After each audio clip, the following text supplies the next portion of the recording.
जिस प्रकार एक सुंदर भवन हो और उसमें रोशनी भी हो, उसमें बैठने का हर एक इंसान को आनंद मिलता है, सुख मिलता है, सुख महसूस करता है।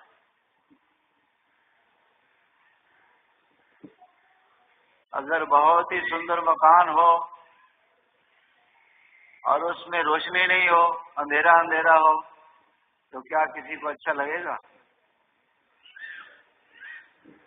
एक दूसरे से ठोकर खाएगा, नजर नहीं आएगा, अच्छा नहीं लगेगा। इसी तरह ये इंसान जो कि मालिक ने ऐसा एक सुंदर भवन बख्शा है, ऐसी नियामत बख्शी है, अगर इसके अंदर में ज्ञान की रोशनी नहीं है तो क्या है? किसी को अच्छा नहीं लगेगा, बल्कि अपने आप को अच्छा नहीं लगता है। जो ये हर एक इंसान ये समझ सकता है कि जब तक अंतर आत्मा में रोशनी नहीं होती है, ज्ञान का उजाला नहीं होता है, तब तक इंसान दुखी रहता है, परेशान रहता है। अंदर ही अंदर में कुरीत करता है। वो अपने दिल में महसूस करता है कि कैसे मुझको सुख मिले, कैसे आनंद मिले, मगर जब तक उसको ज्ञान की रोशनी नहीं मिलेगी, सुख कैसे मिलेगा? तो ज्ञान की रोशनी कब मिलती है? जब इंसान सत्संगत में आता है, सत्पुरुषों की संगत में आता है। आज हर एक इंसान का दिल खुशी से झूम उठता होगा जबकि उसको ऐसे ज्ञान की रोशनी मिलती हो और वो ज्ञान की रोशनी के मकाम पर पहुंच गया हो। तब हर एक इंसान जो है वो महसूस करता है, हाँ, कि अब सुख का समय आ गया है, सुख मिलने का, सुख प्राप्त करने का ये अवसर मिल गया है। इसलिए हर एक गुरुमुख को, हर एक इंसान को इस चीज का खास ख्याल होना चाहिए कि ये कुदरत ने जो ऐसा अनमोल, कीमती और दुर्लभ मानुष देही बख्शी है, ये किसके लिए? ये खास मकसद के लिए है।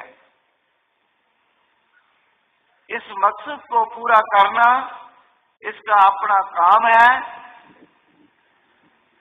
और मकसद उसका कहाँ पूरा होगा? जब सत्पुरुषों की संगत मिलेगी। तो इसकी कदरों कीमत या इसकी हकीकत को जानना भी हर एक का काम नहीं, हर एक इंसान समझ नहीं सकता। तो ये कुदरत ने ऐसा अनमोल तन बख्शा है, किस लिए और कितनी कीमती चीज है, कितनी कदर की चीज है, किस काम के लिए भेजा है कुदरत ने। ये बहुत ही कीमती चीज है, बहुत ही अनमोल तन है जो कुदरत ने इसको प्रदान किया है। कहते हैं 84 लाख जूनियों के बाद ये मानुष जन्म मिला है। एक जन्म नहीं, दो जन्म नहीं, 84 लाख जूनियों के बाद कई युग बीत गए। फिरत बहुत ही युग हारे हो, मानस दे लई नानक कहत मिलन की वरिया सिमरत का नहीं। इसको एक बरस नहीं, दो बरस नहीं, एक जन्म नहीं, दो जन्म नहीं, कई युग बीत गए। ये पुकार करता रहा कि कब ऐसा अवसर मिले, कब ऐसा जन्म मिले जिसमें मैं मालिक की भक्ति करके फिर से अपने मालिक से जा मिलूं। वो प्रेमियों, वो गुरु को ऐसा अवसर मालिक ने प्रदान किया है और आज ही उसका जो है वो समय मिला है। जो इस वक्त इंसान सत्पुरुषों की संगत में आकर ये काम कर ले तो उसकी बहुत ही खुशकिस्मती है और वो भाग्यशाली गिना जाएगा। कहते हैं ना, एक रत्न है इस जहां में जो मिलता बारंबार नहीं, जो फूल गिरा जब डाली से फिर होता वो गुलजार नहीं। इस रत्न की कीमत भारी जानत लोग गवार नहीं, कांच किरच बदले में लेवे जब से हर हर सार नहीं। ये एक ऐसा रत्न है, ऐसा कीमती जौहर है, ऐसा हीरा है, कहते हैं जो बार बार नहीं मिलता। दुनिया में जो है, जो हीरे लाल जवाहरात बहुत कीमती चीजें हैं, वो फिर भी यत्न से कीमत से मिल जाती हैं। धन देने से या उसका बदले में एवज में कोई चीज देने से वो मिल जाते हैं, मगर ये मानुष तन का जो रत्न है, हीरा है, ये बार बार नहीं मिलेगा। चाहे लाख यत्न करे, चाहे करोड़ यत्न करे, ये एक बार हाथ में आया हुआ फिर दोबारा नहीं मिलेगा। इसलिए महापुरुष फरमाते हैं कि इससे कुछ अपना काम ले लो। अगर ये रत्न कीमती है तो आप कीमती रत्न, कौन सा कीमती रत्न इससे लो? वो है मालिक की भक्ति, मालिक का भजन, बंदगी। इससे वो रत्न, वो कीमती हीरा, वो कीमती वस्तु खरीदो जिस रत्न के प्राप्त करने से, जिस कीमती हीरा के लेने से वो हीरों के भंडार, रत्नों के भंडार, माल के कुल तक को पहुंचा दे। मगर आम दुनिया इससे बेखबर है और वो कांच किर्ज बदले चटले ही। कांच किर्ज क्या चीज है? वो दुनिया के पदार्थ, विषय विकार, इंद्रियों के सुख भोग, उसी में ही रत रह करके इंसान अपनी कीमत को भूल जाता है, अपने असली मकसद को भूल जाता है और मालिक की भक्ति से गुमराह हो जाता है। इसलिए जो है वो यूं ही इसका जन्म जो है इससे हाथों से खो जाता है और फिर पछताता रहता है। फिर अंत समय जो हाथ से वक्त निकल गया तो फिर हाथ पल्ले कुछ नहीं आता है। जैसे सत्पुरुषों ने फरमाया है, 184 भरम दया दुर्लभ जन्म पायो ही, नानक नाम संभाल तू सो दिन नेड़ आयो ही। 84 लाख जूनिया भोग भोग करके पता नहीं कितनी जूनियों में इंसान अपने ख्याल नहीं करता है। ये जितने भी पशु पक्षी, कीड़े मकोड़े, चरिंदे परिंदे, जलचर थलचर नवचर, जितने भी संसार में ऐसी जूनिया हैं, वो सब भोग भोग करके आया है। क्या इंसान बन करके, मानुष तन धारण करके फिर इसको कोई कहे कि तू कीड़ा है, मकोड़ा है या पशु है, पक्षी है, कितना इसको बुरा महसूस होगा। मगर कहते हैं कि अगर इस टाइम में भी मानुष जन्म पाकर के भी मानुष जन्म की विशेषता को नहीं समझा और मालिक की भक्ति में चित्त नहीं लगाया, तो जिस 84 लाख जूनियों भुगत करके आया है, वही जूनिया फिर तुझको भुगतनी पड़ेंगी। फिर वो 84 का गले में बंधन पड़ जाएगा।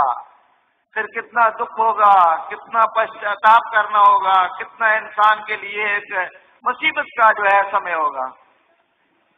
उस दुख से, उस मुसीबत से, उस चिंता से महापुरुष जो है वो ऐसे आप जैसे संस्कारी रूहों को उससे बचाते हैं जो सत्पुरुषों की संगत में आ जाते हैं।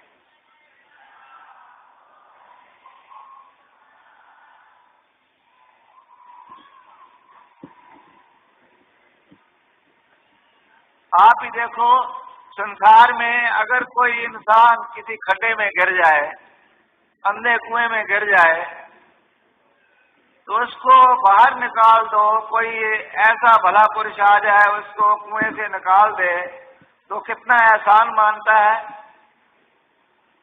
थोड़े टाइम के लिए, थोड़ी जिंदगी है, 2 बरस, 4 बरस, 10 बरस, 20 बरस, वो बड़ा एहसान मानता है। तो जो महापुरुष ये तरीका बता रहे हैं कि 84 लाख जूनियों के खड्डे से तुमको निकाल दें, तो फिर आपको कितना एहसान मानना चाहिए और कितना शुक्रगुजार होना चाहिए और कितनी अपनी खुशकिस्मती समझनी चाहिए। ये भी सोचने की बात है। ये एक जन्म का नहीं है, बड़े युगों की बात है। मगर यही पहले ये कहा गया है कि जब तक इंसान सत्पुरुषों की संगत में नहीं आता, ज्ञान की रोशनी नहीं मिलती, तब तक अंधेरे में पड़ा हुआ है। इसको नहीं पता चलता कि मैं कौन हूँ, मेरी क्या कीमत है और किस मकसद के लिए संसार में आया हूँ। ये सब कुछ किसी चीज का पता नहीं चलता, सिवाय इसके कि वो दुनिया के कामों में रचा पचा रहे। ये मेरा माल धन है, ये मेरा परिवार है, ये मेरी जायदाद है, ये मेरा फलानी चीज है।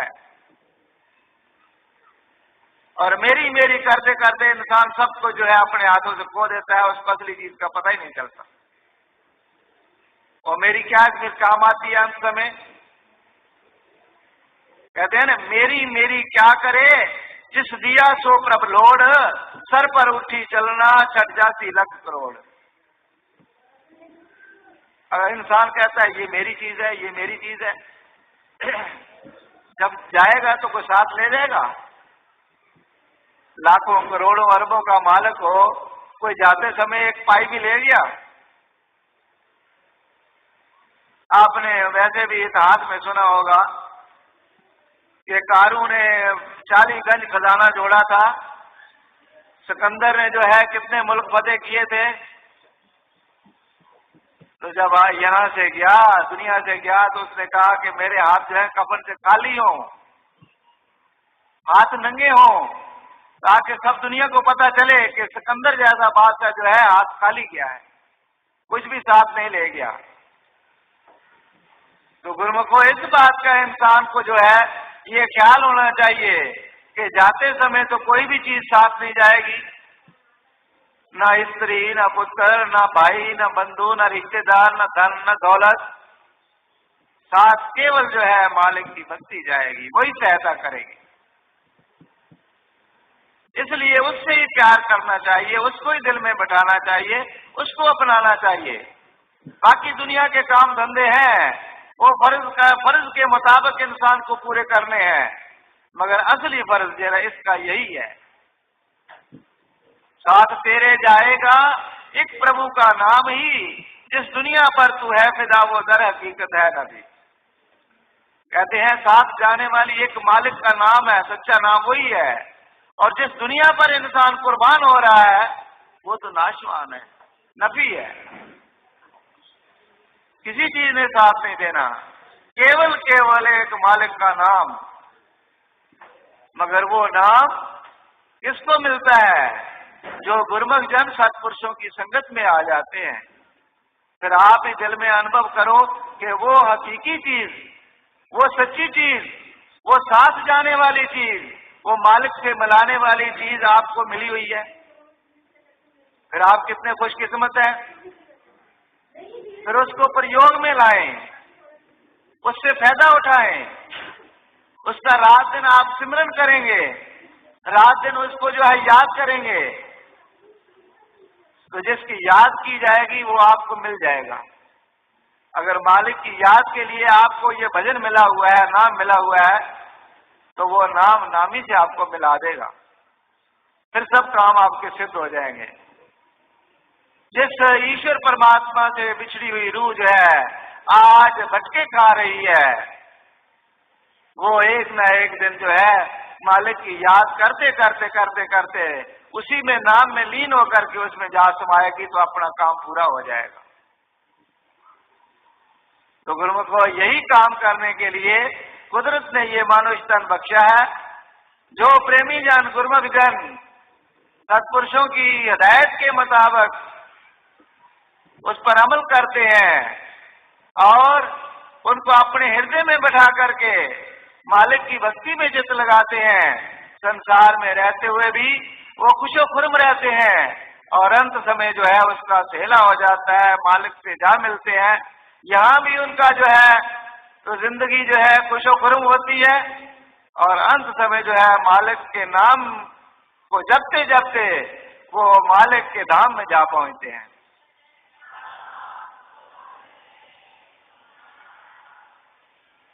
फिर उसको किसी प्रकार का दुख गम चिंता नहीं रहती, वो परम आनंद परम शांति और परम सुख को प्राप्त करके वो एक आनंदमयी हो जाते हैं। ये इंसान की मनुष्य जन्म की जो है ये आखिरी सीढ़ी है।